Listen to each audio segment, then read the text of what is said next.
அன்பார்ந்த எனதருமை யூடியூப் நேயர்களுக்கு வணக்கம்.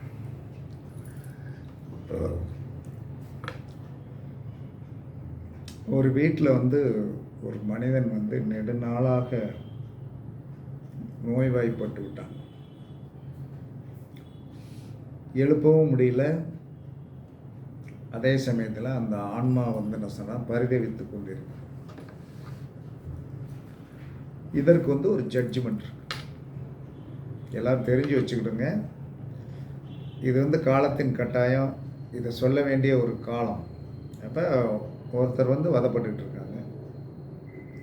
அதே சமயத்தில் காப்பாற்றிடலாம் அப்படிங்கிற மன வலிமை இருக்கிறது. ஆனால் என்ன சொன்னோன்னா காலம் ஒத்துழைக்க மாட்டேங்குது.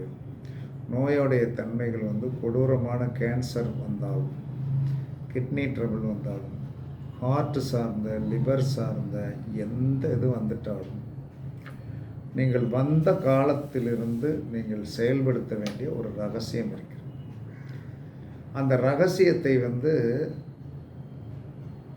எல்லாரும் தெரிஞ்சுக்கிடுங்க. எல்லாரும் நீங்கள் என்ன சொன்னா, இந்த பிரபஞ்சம்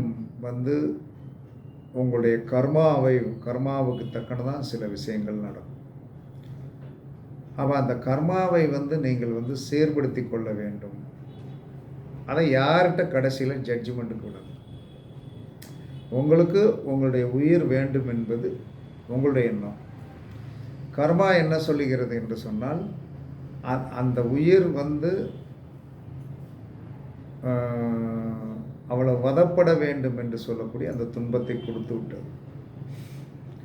அப்போ இதில் எல்லாருக்குமே ஒரு ஆர்வம் இருக்கும். பொழைச்சி இன்னும் கொஞ்சம் நாளைக்கு இருக்கட்டுமே அப்படிங்கிற ஆர்வம் இருக்கும். சில பேர் என்ன செய்வாங்க, சரி இவ்வளவு வதப்படுவதை விட நல்ல சந்தோஷமாக அதோடைய ஆன்மா நல்ல நட்சத்திரங்களிலும் நல்ல திதிகளிலும் அவருடைய ஆன்மா போகட்டும், நம்ம நல்லா என்ன சொன்னோன்னா பார்ப்போம், கடவுள் விட்ட வழி அப்படிங்கிற ஒரு மனநிலைக்கு வரணும். அதாவது டாக்டர்களால் கைவிடப்பட்டது. அதற்கு மேலே அப்பாற்பட்டு நாம் என்ன செய்யலாம் அப்படிங்கிறதையும் நீங்கள் தெரிஞ்சுக்கிடுங்க. இந்த பதிவு எல்லாரும் பார்த்துக்கிடுங்க.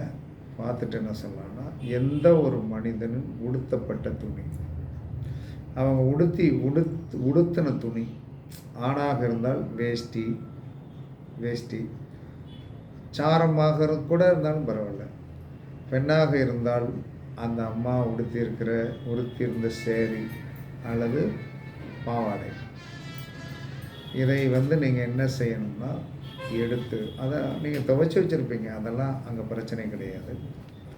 துவைச்சி வச்சுருக்கிற நீங்கள் என்ன செய்யணும்னா, உங்கள் வீட்டுடைய பூஜை ரூமில் நீங்கள் என்ன செய்யணும், அந்த துணியை கொண்டு போய் நல்லா திரி வெட்டணும். திரி விளக்கு போடுறதுக்கு தான் திரி.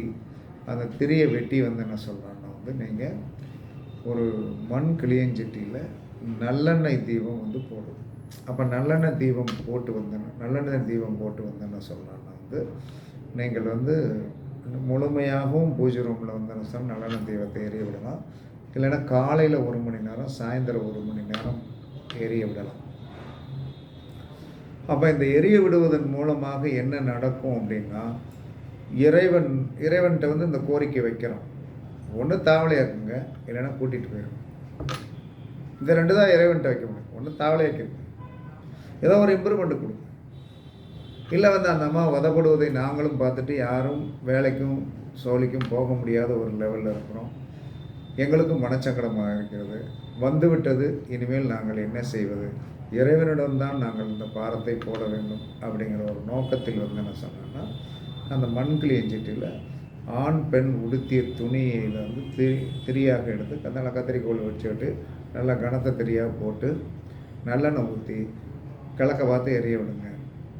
கிழக்க பார்த்து எரிய விட்டு என்ன சொல்கிறாங்கன்னா, நீங்கள் மனம் என்ன சொன்னான்னா, இறைவன் நினைத்தால் எப்படி வேணாலும் காப்பாற்ற முடியும். எப்படி இம்ப்ரூவ்மெண்ட் ஆகுறதுங்கிறதெல்லாம் சொல்ல முடியாது. அல்லது முடியாத பட்சத்துக்கு என்ன சொல்கிறாங்கன்னா, அந்த ஆன்மாவுடைய தன்மையை நீங்கள் இந்த விளக்கு போடுவதன் மூலமாக என்ன நடக்கும் அப்படின்னா, ஏன்னா அந்த இறப்போடைய தன்மை நம்மளுடைய அடுத்த சந்ததிகளை பாதிச்சிடக்கூடாது. அதுதான் அங்கே இருக்கிற நமக்கு வந்து ஒரு பெரிய பிரச்சனை. அதாவது வந்து பிறந்தவன் இறக்கத்தான் போகிறான், அதில் எந்த மாற்றமும் கிடையாது. நம்மளுடைய ஆசாபாசங்களினால் நம்ம வைத்து கொள்ளத்தான் நினைக்கிறோம், அதுவும் தப்பு கிடையாது. ஆனால் அந்த இறப்பு என்று சொல்லக்கூடிய ஒன்றை வந்து சரியான தருணத்தில் நடக்க வைக்கணும் இல்லையா? அடுத்த சந்ததிகள் வந்து என்ன சொன்னாங்க, அந்த அந்த அந்த வர்க்கத்தில் வந்து இந்த இறக்க போகின்றவர் அல்லது பிழைக்க போகின்றவர், இறக்க போகின்றவர் பிழைக்க, இந்த ரெண்டு தான் இனிமேல் வந்து யூஸ் பண்ண முடியும் நோய்வாய்ப்பட்டவர்களுக்கு. அப்போ கரெக்டாக என்ன செய்யணும்னா, இந்த விளக்கை போடும்போது இறைவன் உங்களுக்கு எந்த ஜட்ஜ்மெண்ட் கொடுப்பாரு அப்படின்னா, உங்களுடைய கர்மாவுக்கு தக்கன வந்து என்ன சொல்லணும், நல்ல ஜட்ஜ்மெண்ட் கொடுத்தால் எடுத்துக்கொள்ளுங்கள், சந்தோஷமாக எடுத்துக்கொள்ளுங்கள். நல்ல ஜட்ஜ்மெண்ட் வந்து என்ன சொல்லலாம்னா கொடுக்கவில்லை அப்படின்னா நீங்கள் என்ன செய்யுங்க, அந்த ஜீவன் ராகு கேதுகளுடைய நட்சத்திரத்தில் இறக்கணும், ராகு கேதுகளுடைய நட்சத்திரத்தில் இறக்கணும். அப்போ அசுவதி மகம் மூலத்தில் இறக்கலாம். அதற்கடுத்து வந்து என்ன சொல்லலாம்னா வந்து திருவாதிரை சுவாதியில் இறக்கலாம். ஏன்னா தானிஷ்டா பஞ்சமி நட்சத்திரம் என்று சொல்லக்கூடிய அவிட்டத்திலிருந்து அவிட்டம், சதயம், புரட்டாதி, உத்திரட்டாதி, ரேவதி என்று சொல்லக்கூடிய இந்த 5 நட்சத்திரங்களில் இறக்கக்கூடாது. மொத்தம் வந்து என்ன சொல்லலாம்னா வந்து இறக்கக்கூடாத நட்சத்திரங்கள் என்று 12 நட்சத்திரங்கள் இருக்கிறது. அதில் இறந்தால் என்னென்ன பாதிப்புகள் வரும் என்று இருக்கிறது. அப்போ கடைசி பாகையில் இருக்கின்ற ஒரு உயிரை நாம் வந்து பிழைக்க வைப்பதற்கு இந்த அகல் விளக்கை பயன்படுத்தலாம், பிழைக்க வைப்பதற்கும் இந்த அகல் விளக்கை பயன்படுத்தலாம். அதே சமயத்தில் அதற்கு இறைவன் வந்து என்ன சொன்னால் ஒத்துழைப்பு கொடுக்கவில்லை என்று சொன்னால், அந்த ஆன்மாவுடைய கர்மாவை நம்ம வீட்டில் வந்து என்ன சொன்னாலும் சாடாமலும் பார்த்து கொள்வதற்கு இந்த விளக்கு வந்து என்ன சொன்னான்னா இந்த தீபம் உங்களுக்கு பயனளிக்கும். எல்லோரும் குறித்து வச்சுக்கிட்டுங்க. யார் ஒருவர் ரொம்ப நாளைக்கு நோய்வாய்ப்பட்டிருக்கிறார்களோ அந்த நோய்வாய்ப்பட்டவர்களுடைய அந்த குடும்பத்தில் இருக்கிற க்ளோஸ் ரிலேஷன், இரத்த பந்தங்கள் இந்த விளக்கை போட்டீர்கள் என்று சொன்னால் 100%ல் 10% ஜெயிக்கிறதுக்கு வாய்ப்பு இருக்குது. 90% வந்து என்ன சொன்னான்னா வந்து மருத்துவர்களால் கைவிடப்பட்ட ஒன்று 90% பாதகங்கள் தான் வரும் என்று சாஸ்திரம் சொல்லுகிறது. ஏன்னா இது விதி. இந்த விதியை வந்து என்ன சொல்கிறான்னா வந்து நீங்கள் மாற்ற வேண்டும் என்று சொன்னால் அடிப்படை பேசிக்கில் வந்து எல்லோரும் என்ன கர்மா பண்ணியிருக்கோம், என்ன பண்ணணும் அப்படிங்கிறத பேசிக்கிலே தெரிஞ்சிருந்தால் இந்த மாதிரி அவல நிலைகள் வராது. பேசிக்கிலே தெரியாமல் இடையில் ஆன்மீகத்திற்கு வந்து அதில் வந்து ஒரு பெரிய இன்ட்ரெஸ்ட் வந்து அதெல்லாம் சந்தோஷமே. பட் எதுவுமே என்ன சொல்லணும், அடிப்படை பேசிக் என்று சொல்லக்கூடிய ஆனாவனாவில் இருந்தால் ஆன்மீகத்துக்கு வரணும். அந்த வந்து இப்போ வந்து என்ன சொல்கிறான்னா வந்து நம்முடைய சூழ்நிலைக்காக நம்ம வந்து என்ன சொல்கிறோன்னா வந்த பிறகு வந்து ஒரு மைனஸ் நடக்க போவதோ அது வந்து பெரிய மன வருத்தத்தை கொடுக்கும். அதனால் இந்த தீபத்தை கண்டிப்பாக போடுங்கள். யார் ஒருவர் வீட்டில் ரொம்ப நாள் நோய் வந்து அந்த நோயை வந்து தீர்க்க முடியவில்லை, நமக்காக வந்து கொஞ்சம் காலம் அவங்க வந்து வாழணும் அப்படிங்கிற எண்ணம் உடையவர்கள் இந்த அவர்கள் உடுத்திய துணியில் நீங்கள் வந்து மண்கிளியஞ்சீட்டியில் 24 மணி நேரம் எரியிற மாதிரி நீங்கள் விளக்கு போடலாம். அல்லது காலையில் 1 மணி நேரம், சாயந்தரம் 1 மணி நேரம், காலையில் சூரிய 6 to 7, மாலையில் வந்து என்ன சொன்னால் சூரிய அஸ்தமனத்துக்கு பிறகு 1 மணி நேரம் இப்படி எரிய விட்டீர்கள் என்று சொன்னால் உங்களுடைய கோரிக்கை இறைவனுடைய பாதத்திற்கு வந்து கண்டிப்பாக போகும். அப்போ அந்த கோரிக்கை இறைவனுடைய பாதத்திற்கு போய் உங்களுடைய கர்ம பலனின்படி அந்த நீங்கள் கேட்கின்ற கோரிக்கைகள் வந்து பரிசீலிக்கப்படலாம். அல்லது என்ன சொன்னான்னா உங்களுக்கு பாதகம் இல்லாமல் அந்த ஆன்மாவை வந்து எடுத்துக்கொள்வதற்கு இறைவன் ஒரு வழி கொடுப்பார் அப்படின்னு சாஸ்திரம் சொல்லுகிறது. நான் சொல்லலை, இது இன்றைக்கி பேச வேண்டிய ஒரு நிகழ்வு தான். பேச வேண்டிய சந்தர்ப்பத்தை இறைவன் கொடுத்து விட்டார். பேசியாச்சு. யார் வீட்டில் வந்து வயோதிகர்கள், ஓரளவு மருத்துவரால் கைவிடப்பட்டவர்கள், நம்ம வந்து ஒரு வெக்ஸிங் டயத்தில் வந்து என்ன சொல்லலாம்னா வந்து சில நேரங்களில் வந்து என்ன சொல்லலாம், நம்ம மனம் மறுத்து வந்து இறைவனையே துவேசிக்கக்கூடிய ஒரு சந்தர்ப்பத்தை கொடுக்கக்கூடிய காலம்.